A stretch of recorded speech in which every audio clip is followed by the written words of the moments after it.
One man army, Rambo. Baby walking like Naomi Campbell. I be like a sailor, swimming in the money. I was broke, won't go back. This a throwback, by the gold in cold beer, baby hold that. I'm not there yet, but I'm so close. Shine your light on me, I'm lost. Feeling around in the dark. I can feel it, I'm so close.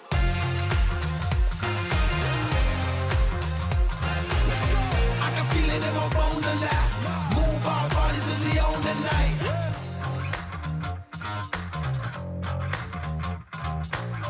Welcome back to the Twist of Fate podcast, where you can find your inspiration to make your dreams come true. This episode is my love letter to all of you out there that have artistic ability that maybe you're using or it hasn't been cultivated yet. You see, in the modern times, a lot of us are pushed down a path, facts and science. But there are many of us that have an eye for art and expression and creativity. And my guest today has an amazing journey to talk about that art can be a competitive way of life and can bring a fulfilling path to doing what you want to do. Sara, my friend, welcome to Twist of Fate. Thank you, Doug. Thank you so much for having me. This space is amazing. I'm so honored to be here with you and to be able to talk with you. Okay, so art is special to me. You may not know, but in 2020, I founded 3 Steps Forward, a marketing company. And one of my first actions that I wanted to do when you're telling stories on behalf of others, there has to be a creative and artistic edge to any story. And recruiting my art and creative team, and they're alumni and they're special, I want to wave to them. It was so much a part of building a great business. Telling stories with painting, drawing, sketching. There's so many aspects of what art is, but what you do is really special. So in terms of what you can do with paper and conveying ideas, maybe you want to tell our audience your realm of art and how you express your gift. Where I am at now, because this is all a journey and this is all passing, my inspiration mainly comes from sacred geometry. And basically the fundamental building of what our universe is. So it's the platonic solids, it's the flower of life, it's all of the geometric composition that creates our reality. So I'm at that point in my artistic journey right now. And I build off of a flat surface, so our 3D plane. And I create from the flat surface of the paper, the 3-dimensional models and shapes and forms that inspire me. I can't wait to unpack this. So I have seen some incredible work that you've done, both for yourself, for fun, but then in big business as well. So maybe let's start first so that we educate my audience. When you start your form of art on a flat surface, do you draw from other expressions? Do you some people will sketch with a model, or do you draw from your mind? Like how do you, what's the starting point? Where this work started was just cutting and folding and seeing what happened, and then placing them in reflective order. And then I'm like, okay, whoa, okay, this works. This looks good. I feel there's a connection. There's something moving. And from realizing that the geometric shapes were working, I dove into sacred geometry and what all these symbols mean, and the chakras all have, different types of sacred geometry, as our churches do, and the rosettes and the cathedrals. So there was a huge deep dive after kind of coming across it myself from just doodling and working with shapes. So it was this kind of back and forth of, oh, this looks like this, but oh, my work looks like that. It looks like the Hadron Collider. Oh my God, this looks like. So there was like a mesh of what I discovered, what I had inside me, and kind of brought it together. So it's working and finding geometric shapes that work, and folding and unfolding of layers and levels. This is great. Now, what you describe as sacred geometry, how do you, in your journey, and we will go back to the beginning, but I'm just curious, what inspired you to explore in that area? Because you're classically trained in art in school as well, but was this a project? Was this just you wanting to express yourself in a new way or unique way? I used to draw very organically. It was all trees and shapes and, zigzags and shading. And I did a summer residency at SVA. And there it still was very organic and leafy and it felt like a jungle. And then I went home, and what one of my teachers said is, what you're doing here is going to be completely different than what you finish taking and compartmentalizing and taking apart and understanding what you learned. And that's exactly what happened. So that leafy, organic, Amazon kind of feeling turned into, I guess, what you would look under the microscope in the Amazon. You're going to find perfect Form, symmetry. Forms. Yeah, this is great, or lack thereof. Yeah. So this is fantastic. I'm more interested than you think. So, for a lot of people, you called it your journey in art and design, and guess what? It's not over. That's the way this is just where you are right now. Right. I think a lot of my audience, I don't know if they told you, I teach at university. I have a lot of students, particularly there's a liberal arts school I work with that I've got sculptors, artists, sketch artists, musicians. Everyone starts on a different path in their journey in art and expressing themselves. Where did your journey start? Like, at what point did you know, like, math isn't my thing. Like, I want to illustrate something. I think I was 2 years old. You've been drawing a lifetime. Yeah. My father was an artist. Oh, really? Yeah, my mother was is a poet, and a lot of other things, but that kind of, that mesh of two worlds. And they wanted you to go down this path? No, I chose it. You just absorb, you would watch and observe. And I started with the little mouse markers when I was little, and then my father would take me to a studio and just plop down a piece of canvas and paint with me. Just go. Okay. So the artistic path has always been kind of there for me, but when I went to college, I wanted something creative, but I was like, I don't want to be, living under a bridge and in a difficult situation, not being able to provide for myself. So I want to have a basis of. Do you feel that's a common fear for most people? And seeing and my it's always father's been that way. career, That has not changed. Yeah, seeing my father's career and how it was hard on him at the beginning, although it cultivated what he wound up doing. It was rough at first when he was young. So yeah, I said, no, I want a basis. I want to be able to sustain, to have a well-rounded career. What college did you go to? Pratt Institute. Wow, good school. Strong in art. Yes. Is that why you selected it, or? I wanted to go in for fashion. That was my first idea. I wanted to do fashion design. Women's apparel? Yeah. Yeah. And dresses? Yeah.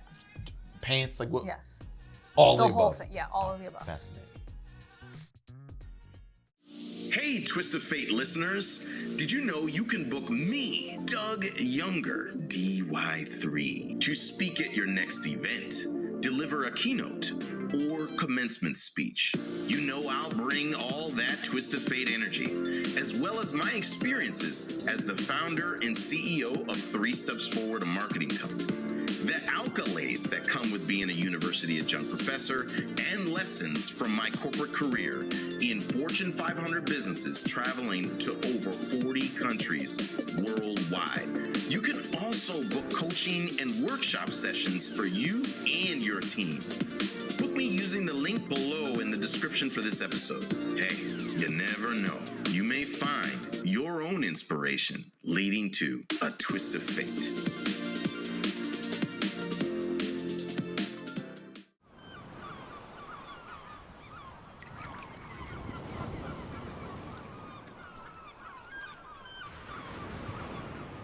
And I did wind up, I didn't go into fashion because, I don't know, something deterred me about the sewing part. Yeah. I didn't want to sit there and do this. Yeah. So I looked in interior design and I looked into graphic design. And I decided on communications design. Mm-hmm. So that was my career, per se. Let me ask you this, because I think a lot of artistic individuals, they explore art regardless of school. Were you confident that the school process was actually adding value? Oh, yeah. To your, oh, it was? Oh, yeah, absolutely. Why is this? Pratt, the way that the classes were conformed and the way that they moved you through, like the first year foundation, which was for everybody, which was 2D, 3D, light, color, and design, you know, and English and history here and there. But it helped you choose where you wanted to go. Mm-hmm. And the way that the classes were organized for you to graduate confident that you were going to find a job, and I did. Mm. And did peer-to-peer learning or faculty to student learn, both were amazing. I had great teachers.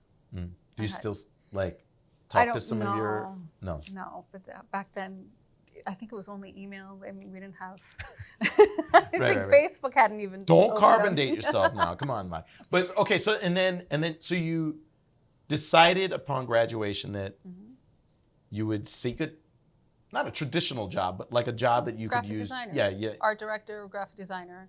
And I landed. I was, I had a design agency and our main client was Speedo. Let me ask you this. That's first of all, amazing accomplishment. Because there are still some individuals that go to art school and they have an ability and they still have not found a way to use their gift. Were you happy? Yeah. In that design agency, it was amazing. I had an awesome boss. It delivered in every way you wanted. Yeah. As a first job, it was great. Dream job. In the 23rd Street and Broadway. It was all the design. It was the design hub. Yeah. Lunches. Did you get to do like Fashion Week and like the crazy stuff? No, we just did the stores. Okay.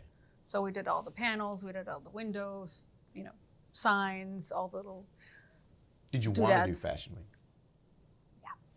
Yeah. Yeah. That's like a dream, right? Yeah, I did. I didn't do Fashion Later Week. on. Yeah. I know we're getting there, but at that time, that was already a dream. Yeah. Had you, you saw it or you just heard about it? Like Fashion Week? Like, Fashion Week was part of my... You would go all the time? Yeah. And there... But it by being in graphic design, it steered away a little bit from fashion into, it was my day-to-day. Fashion, I always saw Elsa Clench on CNN on Sundays with my grandmother. There we go, okay. That was like ritual. Yeah. Fashion was always in my day-to-day. In your mind, did you know, I'm going to get there one day? Or did it seem like too far, unobtainable, or like you just didn't know how to get there? It didn't feel unobtainable. It wasn't a focus. Mm-hmm. Mm-hmm. Yet. Yeah. So then, at some point, I think you thought, okay, I can, A, stay on the path I'm on, B, accreditate and pursue Masters of Fine Arts and specialize, or I can do my own thing. Were you thinking of those three options at that point? After you're done, you've been there I a was while. working there for a while, and then I moved to L'Oreal. I was at L'Oreal, and that was fun. That's a big deal. Marketing company with a marketing department. We did all the hair color. It was in the hair color department. That's where I saw the Twin Towers. Oh, you were here. Yeah, I was here. Yikes. But, you know, it was a blow to every part of everybody's life. But yeah, during that time, I still wanted to be a designer. Listen, in fashion, L'Oreal, that's like dream job for a lot of people. It was fun. Were you proud of that? Yeah. Yeah. Were you intimidated by it? You could do it. Late nights. A lot of them, right? A lot of late nights. And you're, you know, going back to I love your roots. Your dad and mom. I mean, wasn't it dream come true for them too? Kind of like, I mean, L'Oreal, it's like. My mom was a professor at Columbia, and back then, and my father was touring the world. Does that with mean shows. She doesn't like private sector? It wasn't. They were proud of me, but it wasn't like, good for you. You're doing what you want to do. But it should be, right? My dad wanted me to pursue art. Art It for was like, art, yeah. for art's sake, Yeah. right? Like the He's like, theory you're doing graphic design. You're in the creative field. You're in a creative area of life. But he's like, just do a summer exhibit. Work on these, you know, on the weekends. Work on these pieces. Have 20 pieces ready for me, and I'll exhibit you in Colombia. Is that what you wanted to hear? It wasn't. Like, was that? Did you perceive that as a good thing, or is that kind of like, Yeah, always kind of pushing. And you did the it. artist. Yeah. Well, good for you. It was okay, Daddy. Sounds like you like they were doing a good job. Yeah. So then, but even at L'Oreal, so that was when you did do Fashion Week. No. Okay. Much later. Much later. So I think I got after L'Oreal. I was at another design agency. We did Liz Claiborne. Liz Claiborne was our client, and then I'm reacting because, like, I'm telling you, a lot of my art students are gonna geek out when they see this. They're gonna be like, "What?" I think I burnt out after that. It was a lot. Creatively. So they're pushing you to innovate, grow. They're asking questions that I see this in some of my employees. Creativity is not something that you can project manage. That's very hard. You know this because I'm a business guy. So clients want you to project manage. Mm-hmm. But creativity and getting it right, it's not a linear process. No. So I can understand at some point you need a cool down period, or it's kind of like, oh, was it that, or was it life too? Like there's other things going on in your life that it's also like you need to focus on something else. Well, I moved to Florida after that. I did need to slow down, although Miami was a little too slow for what I was used to. But was it? Let me ask you this another way. Did New York burn you out? No. Like it maybe had nothing to do with. No, it was the constant creative force that you had to have every single day. Mm-hmm. It was a lot. Does and just maybe you've observed this or not, like I've seen many of my artists go through creative surges where a certain project, a certain thing pushes them and they get really expressive. But that is like, there's a cool down period, right? It's kind of like a superpower. Like, yeah. So I'm not crazy, right? No, absolutely. This was your cool down period. You went to Miami. Why Miami? Was it cultural? Like, was it, you had family there? No, like, I had nobody. You just wanted warmer weather? I don't know. Want to be part of our growing community of entrepreneurs and business owners? Join our Patreon and gain access to all of our content, including exclusive videos, Twist of Fate merchandise, and bonus educational content. You can also advertise right on Twist of Fate by joining our ad partner program. Don't have an ad to run yet? That's okay. We can help you by producing a Twist of Fate perfect ad like this one. Check out the show notes and learn how to apply to become an ad partner. And of course, we always appreciate when you like, subscribe, and share. Now let's get back to Twist of Fate. South Beach? I think it was closer to my father was in Colombia, and he was a little sick. So I was like, maybe Like one if flight I'm, away. Yeah, I'm a 3-hour flight away from Cali. So I think it was more that than anything else. And the burnout from New York, I needed something calmer. When you went to Miami, coming from, first of all, it's like crazy. Speedo, L'Oreal, Liz Claiborne. I mean, your pedigree in the art community.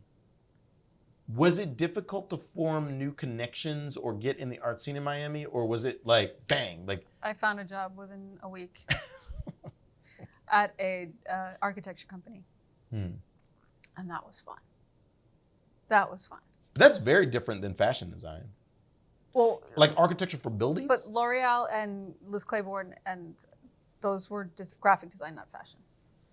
So Understood. going into the architecture design was just a side step. So I would do I did their website, I did their all their material and promotions and presentations and all that. Was it So a it was side in-house. step you like welcomed? Because Yeah. Like the burnout was there, so you're like, Yeah. let me try something different. It was still intimidating. marketing team. It was still, I was in the marketing department, but it was different. I was in-house. I wasn't in a design agency. And that was a little slower. It was a little slower. I made some really good friends. I learned a lot about architecture and a lot about the Miami architecture skyline. And you had to deal with management and internal politics, right? But it was back then, I mean, now they're huge, but back then it was a small agency and they had some pretty good clients. So it was, So at this point in your life, like all things have a beginning, have an end, right? You wanted to consider a transition after that. Was that to accreditate and get more empirical skill in art, or was it why move after that? You could have, I mean, South Beach is nice. You could have just lived there, but you chose to continue on the path. I continued to Colombia. So you went to I Colombia. moved to Colombia, yeah. Why? I fell in love. Hey, look, I'm breaking the fourth wall on this one. Love will make us all do a hell of a lot of things. Like, just to share, I've been with my wife 24 years. We met in Cleveland. I used to work in research, forensic toxicology, and molecular. I was in the Department of Molecular Biology at the Cleveland Clinic Foundation. You didn't know this? No. Yeah. My wife and I met in a lab. Oh, wow. And we went on this journey together where later she became a doctor. She's an emergency doctor. Right. I got my master's and went into business. I still think I applied the scientific process in business. So I think why I did so well in corporations, kind of like you. Actually, we're similar in that.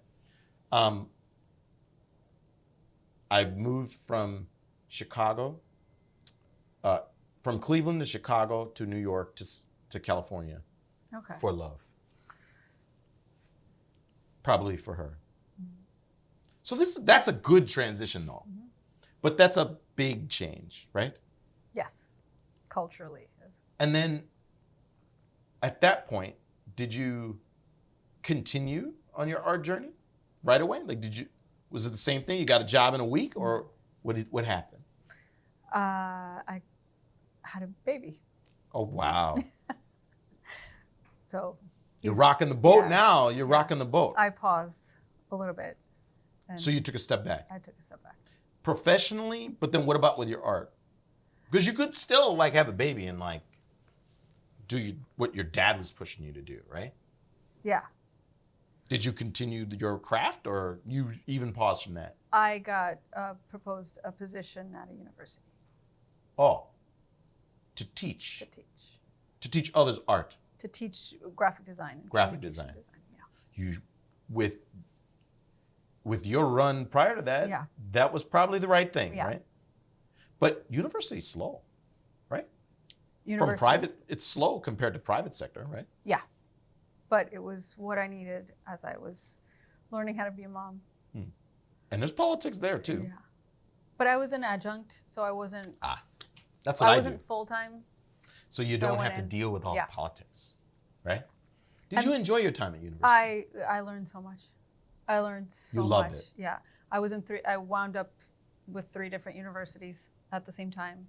And then I was with 2 at first, and then the 3rd university was opening up the design department and asked me to come on. I was on board. That's when it got serious and became more political and Let me ask you this question. When you master a skill in art, and I definitely feel that you're a master, is it difficult to transition from the artist of create or the process of creation to teaching it to someone else? Was that easy or hard for you? It was easy. Yeah? Yeah. Because it's unpacking. You're going Because not every back artist can into- teach. No. I mean, No. yeah, you agree with me on that. Yeah. But it was easy It for was- you. yeah. Why? How? I think it was the age that I was at. I think I had enough skills and enough background through college and then through my job experience to be able to get through to the students. Did being a mom help? I think so. Yeah. Yeah. Sometimes, whether that's good or bad, I look at my employees almost like I'm Papa Bear. Yeah. You know, like I That makes have sense. more responsibilities than to just pay them. Like I want them to grow and develop. Yes. Exactly. Yeah. You enjoyed that. I enjoyed it so much. Yeah. And every semester I would come up with crazy ideas and they would let me. You know? But you didn't want to do the PhD thing. You didn't want to. It was too expensive. Yeah.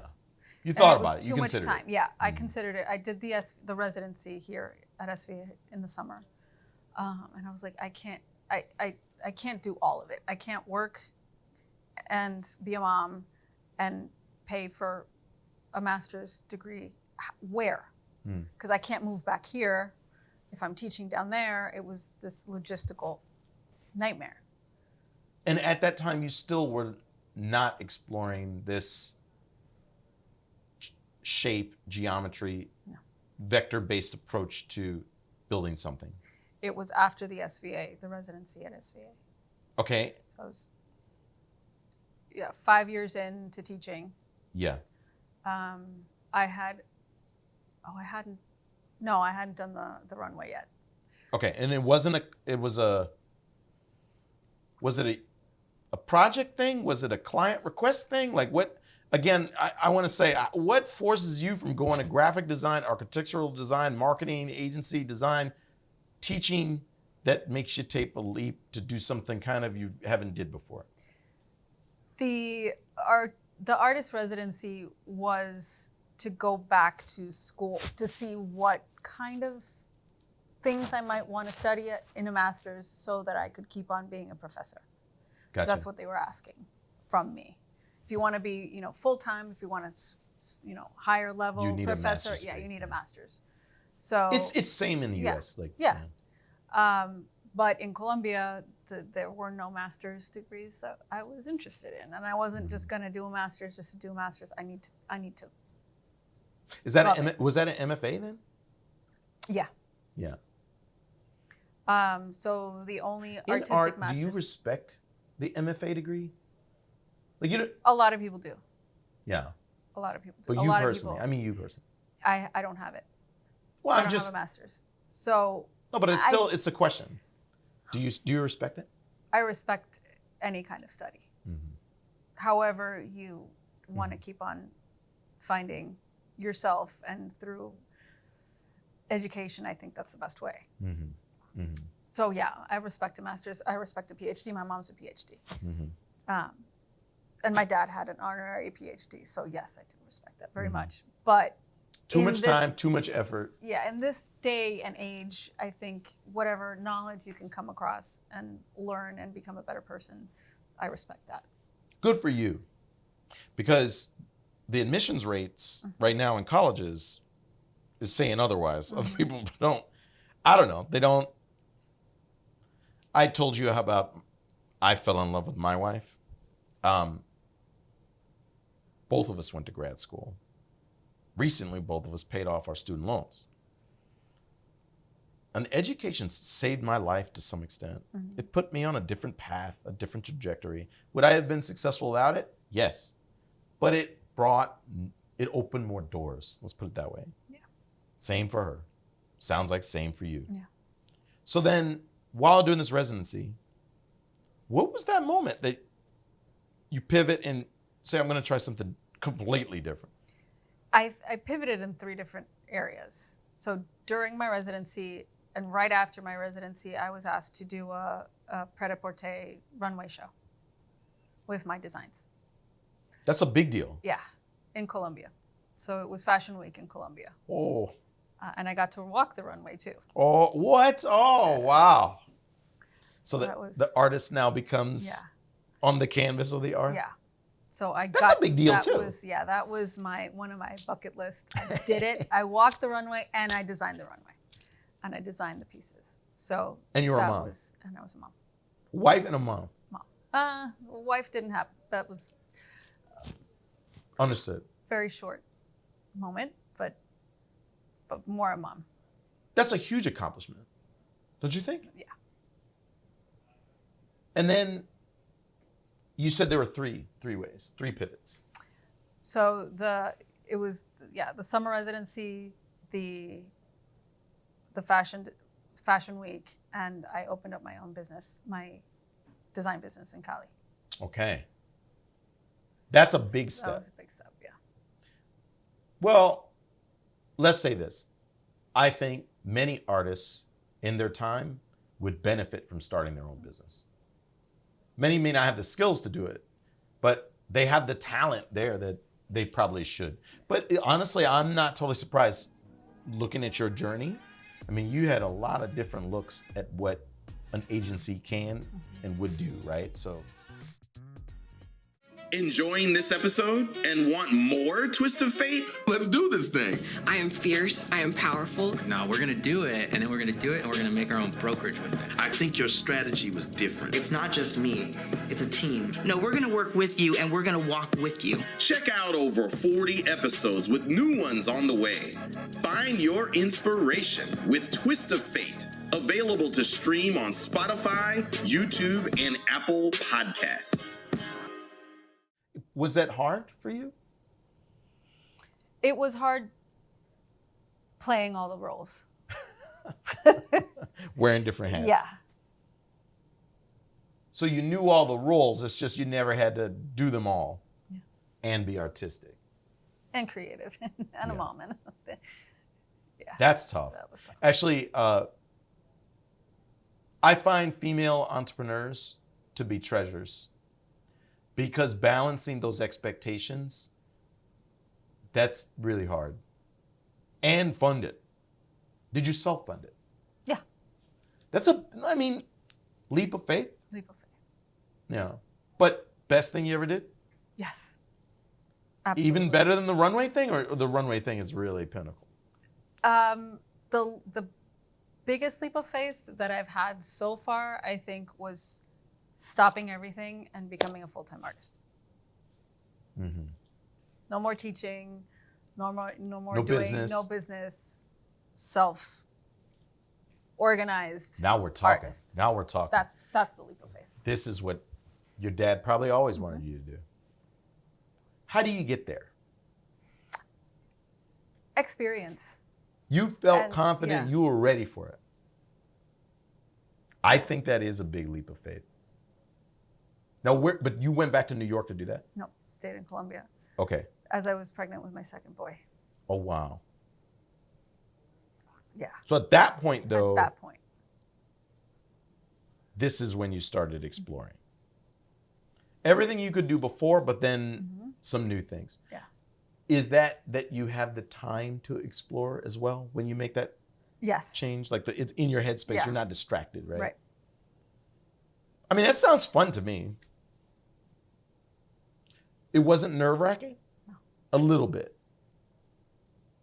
Total blindfold on and just And you had a lot of success with that. Maybe could you share some of that success with my audience? Like you've done some pretty cool stuff as a full-time professional artist. it's landing the exhibits. That's where you're like, okay. And then the sales, because that funds the whole project, and getting amazing clients and working with amazing galleries. That's where it's like, okay, this Was there feels right. one in particular that really blew your mind? Like you were like, I think every step of the way, there's one that blows my mind. Interesting. And you've even done like commercials and stuff. Yeah, I did one for Wells Fargo, and I did an immersive experience at an espresso store in Madison Avenue. That was amazing. That was a bucket list check off. I think my students watching are, again, blown away. Now that you are practicing your artistic craft full time, like what does success look like to you? What mountain can you climb now? Anything's possible for sure. I mean, Solo show in New York City. oh, That's your goal. my goal. Why that? You could do that. These other things you could do, you can do You that. got to get picked by the gallery. You find that to be a challenge. Yes, I find that to be a Why? challenge. It's not as easy. Can I ask you this? Yeah. A lot of artists collaborate. Have you ever collaborated with your dad on a project? He passed away in Oh, 2010, no. yeah. But you would have wanted to. Yeah. He didn't get to see the new stuff. Oh. Oh, he's around. I know. No, he sees yeah. it, right? Okay, there we go. But your mom, Yeah, she's seen it. she's seen it. And she supports it completely, and she's baffled by it. and More awestruck. proud with you independently doing art, or it's just your whole career, the totality of it? And she's still teaching, or no? Not anymore. Yeah, she's retired. She finally stopped. That means she can admire your art more. She can. And she's at the head of the museum. So she's there commanding the museum, taking care of it, and making sure that we have funding. That's awesome. I am a believer in multi-generational wealth and in creative currency. I see a trend here. Are your children artists? They're creative. I didn't want to hone in and be that helicopter mom and be like, you have to paint today. Your dad gave a healthy push he at times. He did that. But my oldest is very creative. Music Oh, really? moves him. He gets the beat of a song instantly. Is he a But musician? no. But he likes music. So I'm letting him See where that pursue- goes. Yeah. And little guy is, he's painting every day. Oh, wow. Is the gift genetic or learned or both? It's both. The pursuit of the geometry that I found myself doing, I realized after my dad passed away, when I was kind of unpacking his studio, he was doing the same thing. So I think that is genetic. There's an inherent genetic outlook. And you or didn't know search that for- you no. yeah. I found the same geometry books that I had bought in his library. I'm like, oh my God, okay. So there is that message through DNA. If there's one lesson that, first of all, your art journey is very inspiring, incredible.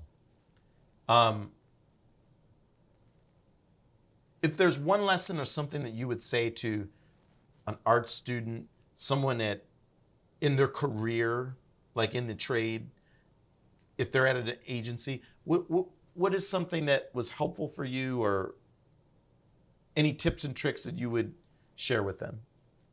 Keep going. Do it. Really? Do you feel that some get discouraged? Yeah, there's moments that I did too. Where am I going? Where is life taking me? What helped you Trust keep the going? process. That's another one. Trust the process. Trust the process. How did you deal with setbacks? Motivation, resiliency. I mean, you didn't Just feel like keep you. on, just, yeah, I'm flat Did you on my ever face. fall flat on your face? Yeah, I'm Oh. flat on my face. Get up. I Get mean, up. You've done some. The stakes are pretty high. At times. Yeah. To fall on your face, that's pretty humbling, right? You'd rather forget some of those moments. I don't regret them. Part of the whole process is learning. You learn from them, and then you know that next time it's not going to happen this way. And if it happens again, then it's like, okay, life is telling you, okay, there's a pattern here. Let's pivot. Let me ask you this.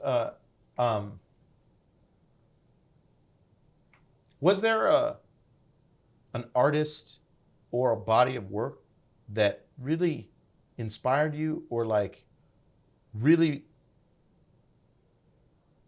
it left an impression on you? My father's work. Oh, really?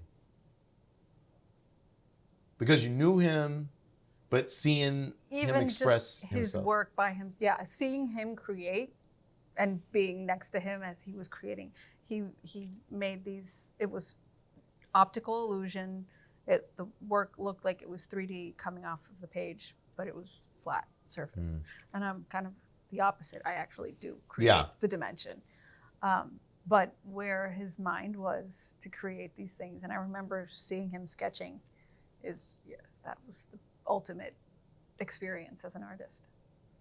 Yeah, I listen, respect to you.